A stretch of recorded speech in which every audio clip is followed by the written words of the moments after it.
দাদা সম্পর্কে বলতে গেলে অনেক কথাই বলা যায়।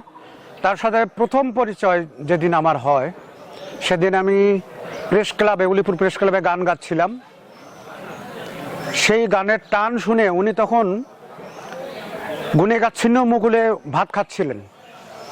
সেই গানের টান শুনে উনি ভাত আধা খাওয়া ছেড়ে সে দৌড়, আমার গান শেষে উনি চলে আসলেন, আমার সাথে দেখা হলো। উনি যখন বললেন আমি অনন্ত কুমার দেব, আমি সাথে সাথে তাকে প্রণাম করলাম।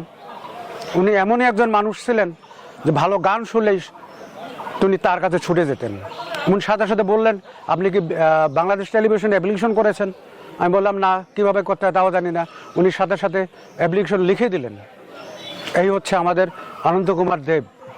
তার সঙ্গে চাকরি সূত্রে 92 সাল থেকে ছিন্নমুকুল শাহরুবে একসঙ্গে কাজ করতাম। তিনি আমার সুপারভাইজার ছিলেন।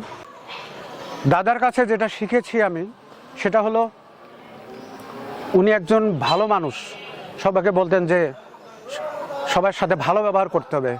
দু একদিন ফোনে কথা না হলে উনি সাথে সাথে ফোন দিতেন, পঞ্চানন কী হচ্ছে, শরীর খারাপ, মন খারাপ, আমার বাড়ি চলে আসেন। এই ছিল আমাদের অনন্ত কুমার দেব।